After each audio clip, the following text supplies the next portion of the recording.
does it's crazy. Here we are today to present our podcast. So the topic that we have chosen for today is Lihaaf, right? And we're just gonna go over some topics that we think are pretty controversial and we should talk about it, right? Mm-hmm. So let's start off with sexuality and taboo, right? So that's pretty controversial. I want to pick that topic that they weren't able to show it openly, but they were still doing it. So what do you think about it? Not just sexuality. I guess here we also need to talk about feminism and how women were not given the right to express, because in the story itself, the husband of Begum Jan, he was expressing his sexuality openly because he was inviting other men, younger men in his room, doing all that stuff. But Begum Jan was isolated. She was kept away from all this. She was not even interacting with her husband because he was himself, I believe, to be homosexual. Your outtake is basically that even here the feminism part comes in. Yes. That females were, depreciated about expressing their sexuality. What do you think about it? I think the author did a brave move here because at that time, it was actually, what should I say, against the societal rules, right? Rules, yeah. So for the most part, if suppose she would have faced a backlash on the release of this, but instead she kept going with her idea. And the second thing is, I like her creativity on how she expressed this, on the views, on the through an eyes of a little child. And also I'd like to talk about the taboo in here because Yeah. there were children in the room. Okay, The girl so saw yeah, I'd like to counteract that. There were children, but she wasn't really invited. Like that Yeah. was an accident. So even if it was a taboo on the scale that girl on girl and boy on boy is really again looked upon and frowned upon even in 21st century, but not on the same level, of course. But still, the part of children being in the room, I don't think that I can agree with that. No, but the fact is the children were exposed to such activities, and that is kind of where it's not suitable for them to be in that environment, right? We have to take that into consideration as well. She Yes. didn't just portray the story as in two women going out, but also the fact that there were children who were involved and were traumatized by it.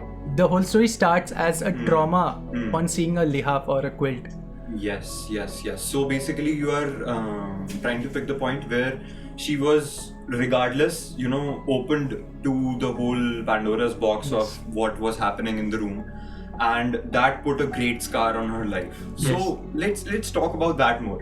What do you think after moving on in her life when she became an adult? Do you think that might have influenced her sexuality a bit if she watched her, Begum Jan do all this stuff? It might have had a positive as well as a negative impact. In the positive, she could have been more open about sexuality rather than conceiving, a girl and boy. She could have taken possibly, I think I normalized this, right? Most of the generation would have normalized these kind of stuff. And the negative impact is taken regard like, this is such a bad thing. What have his own, like as you said, traumatized, right? As I mentioned earlier, traumatized could be a back end when she developed or got to know about these terms, right? So, like as you said, there can be good or bad outcomes, right? So one thing that I think is might be good that she is able to express her sexuality freely, right? That might be one of the points that The brave point, right? Yeah, exactly. Like if she is closeted herself, she might have gotten enough motivation to actually come out of the closet. Before adding on to my opinion about the bad part, I would like to listen to your opinion about it. Like, why do you think it was a bad influence on it? So I think for the most part, the bad side of this could be like, what should I say? The bad part could be that she never was able to open up about the incident and was never able to discuss it as far as we know. She kept it in her own mind. She buried it inside, kind of dumbed it down Deep and scars, yes, you might say. So your take on the bad part is that it might have given her such a deep scar that the whole part of being intimate with someone Yes. is now a taboo. Yes. So okay, I get that. So let's move on to the next topic, which is the gender role and the power dynamic. We did find out that Begum Jan's husband, he kind of exploited that relationship. He just married because he wanted to show in the society that he was kind of straight, and so that not many people would question his actions, and then locked her up, kind of put her to the side, forgot about her, and always was involved in his own parties and stuff. Yeah. So you're saying that it was like a shade to Yeah. his wrongdoings. Yes. Like, per se. Basically the story portrays, Begum Jan as a domestic and confined woman who doesn't get out of her house. Yes. And the man is portrayed as the one who holds authority and commands, as he had said basically. So I think for the most part, this actually revolves around what actually a woman feels while being confined in a space like that. Right? She in the story she mentioned his husband or her husband basically doesn't talk to her or spend time with her. So when coming to this, she also might have a desire, right? Which only she expresses to Rabbu. Yeah. So I like to add the point that since you said that she was really closeted and didn't really reach to the outside world, and I think that might have played even a little part of the into the role that she was attracted to Rabbu instead. Because since we already know she didn't interact to many people, Yes. and the people who she interacted with, it might have been that she thought that this is the person who I can share my feelings with, regardless of the gender. Intimacy might have played a because role. kind of she was isolated with her. Like most of the time, she was only with her, and I believe that the feeling of desire was kind of forced onto her. She had no other options to explore. Exactly. So the sexuality that she wasn't really, into men or women is really disregarded here with the fact that she was confined because of her choices as a potential mate. Yes. Right. And talking about the marriage situation, I would also give a religious critique here, or I would like to get religious critiques from you guys. Like, Okay, so how does that play into the whole dynamic of So the just to story? clarify, you are talking about the marriage proposal from the guy because he wanted to hide the fact that that he is also attracted to guys. Yes. Right? Okay. What do you think about it? So I think for the most part, right, as I said, women were confined to this, and men showed authority. She was basically belonged to a Muslim household, right? Begum Jan. So according to them, men would have multiple partners. Yeah. Women mostly, but women couldn't.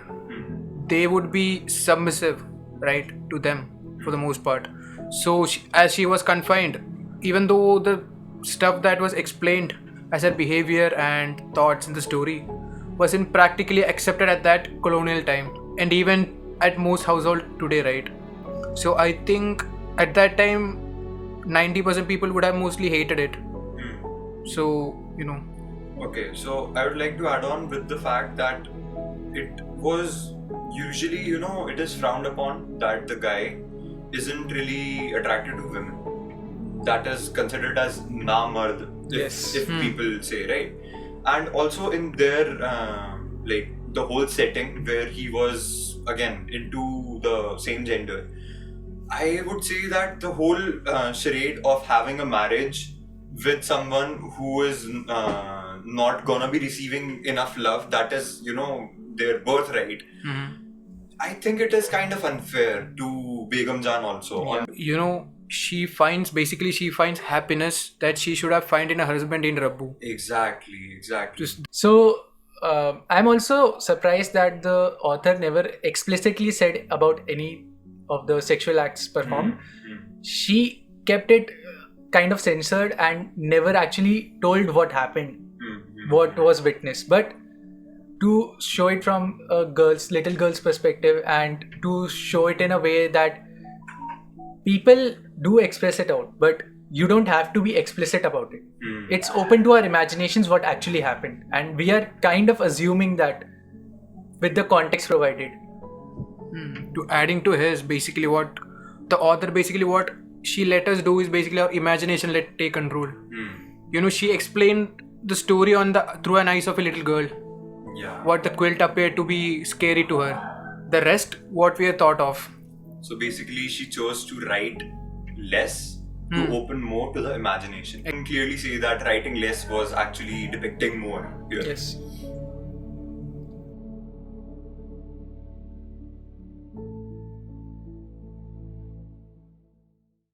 Cameo podcast. Just like you, jamming on the first one plan.